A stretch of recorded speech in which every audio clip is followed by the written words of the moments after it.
split from any other field. Okay, and I believe, for instance, that this is not yet the case for complex systems. Okay, complex systems do not have yet found the concept that will just split from any other field. Okay, that's why it's all interdisciplinary and everything. Okay, and this is one of the goals, I think, that we have in complex systems, is finding the right concept that will help us to get to solve the specific problem we have in complex systems, and that could not be solved before because the concept was missing. Okay, so basically, all my talk will be about, progresses in the direction of trying to find what is so specific about complex systems. Okay. So, in order to do so, I will just give you some brief history of what I would call facing complexity. Okay, so what happened? Okay, basically, how complex system emerged, basically, how the thing this domain emerged.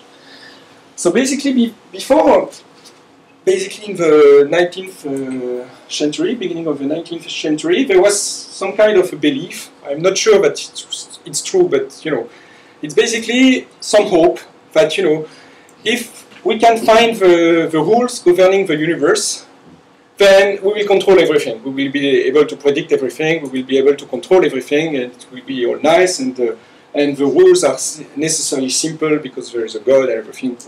You can imagine whatever you like, okay?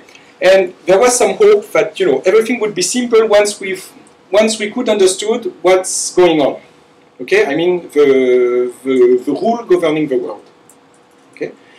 And this is basically a quite persistent myth in the sense that, for instance, when DNA emerged, when they discovered DNA and coding, they were decoding the human DNA, and they were claiming that within 10 days we will solve everything. We will solve any disease and everything. So basically people like this idea. Okay? They really like it. They really want to live in a world where when you have, when you know what you have to do, you will understand everything that's going on. Okay? And unfortunately, there were several strikes that did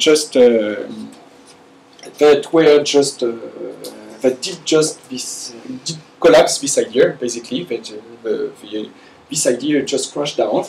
First of all, there was this free body problem, where, Poincaré made a huge mistake, claiming that it was stable because he was in a hurry because there was a deadline to publish the paper, and because there was a deadline, he did not check carefully all this proof, and finally he ended up publishing something wrong and had to pay for the publication by himself because somebody later on discovered that it was wrong, and so the editor refused to pay for the publication. He had to pay for himself, and finally corrected his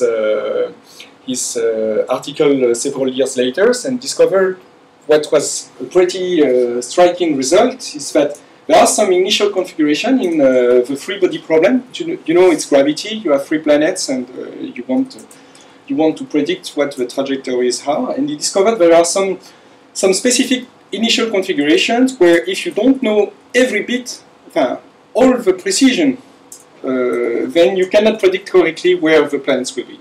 I mean, they will exponentially, they will get away from each other exponentially if you just move a little bit the initial condition.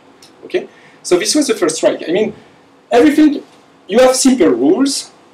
Okay, you have everything simple. So you have only free body. Okay, it's nothing. Okay, and you're unable to predict. Okay, and why are you unable to predict? Is that because you don't have all the precision on the initial condition. Okay, that's not too bad. Okay, and this is only on some specific initial conditions, so it's not too bad. Okay, so later on there was Hadamard in the same spirit to prove that there are some surface where if you look at the geodesic, that means the shortest path on the surface, then if you take any pair of geodesic, they will just get away from each other exponentially fast. Okay, so you don't have any viable prediction if you don't have the infinite precision at the beginning. Okay, so basically, remember the pictures that you have simple rules and then you can predict everything. So it's not more that true. I mean that you need to know at least the initial condition with infinite precision, else you won't be able to predict. Okay, so here is some example of a chaotic system. So these are other ones. Okay, so basically these two results more or less founded the theory of chaos. So here you have another example of chaotic system. So let's move a little bit. So basically at the beginning the red and blue were close to each other, and you see that each time they bounce on the circle once, basically the angle between those two doubles. The difference of angles double. And after a while, you know, they are just completely random. So you really need to know the initial configuration with infinite precision at the beginning. You see that at the end they just do completely different stuff, and they have completely lost the memory of the initial configuration. So there was later on, so with computers, when they used computers to do some simulations, they discovered that this was not the case of only two systems, only two billiards and only billiards and planets, but it was also something which was very common. I mean, there was chaos everywhere. I mean, you can take a lot of very small systems and they are chaotic in many ways. Okay, so this was, for instance, discovered by Lorentz in a very funny way. I mean, he was running a simulation, okay, for one day, and he rerun the simulation the next day, starting from the saved data of the initial configuration. But the data were truncated when they were saved. It was only 4 digits long. And he obtained a completely different result and couldn't understand why. And finally discovered that the system is completely unstable in many ways. And there was these strange attractors and all the research that are going on with that. Okay. So just for the fun, there is some knitting group in math. There is a knitting group, and they are just drawing knitting patterns to draw the mathematical objects for real, because mathematicians have sometimes problems with abstraction and they want to touch it. And so there is some knitting patterns of strange attractors on the web if you're interested.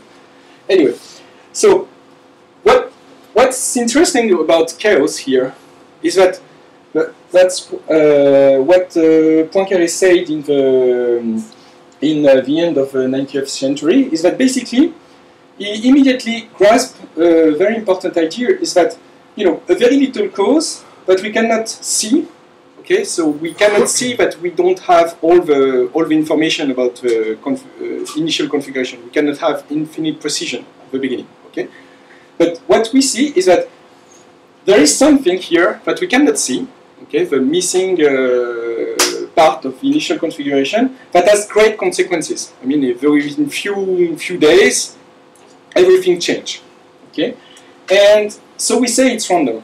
So basically, what Poincaré immediately saw is that basically this kind of chaotic systems, okay, may be a source of randomness in natures, in the sense that since we cannot have any grasp on it, this means that, you know, it could be an explanation why probability theory and all these probabilistic systems are so powerful to model natures, in some sense. Okay? So we'll get back to this idea later on. So this was just the problem of initial configuration. Okay? So if we don't know the initial configuration with infinite precision, we are just doomed. Okay? Bon. So what happened later is the work of Gödel. So there was a challenge, you know, the 24 problems of Hilbert's in mathematics, that were asking the question whether basically the big challenges in math. And one of the big challenges was whether maths are correct. So there were two questions in that one, is whether we will be able to prove everything that is true. Okay? Do you know math? You know, you have theorems, and theorems you need to prove them. So to prove them, you have techniques. So you have axioms, and you start from the axioms, and you use rules like A and B.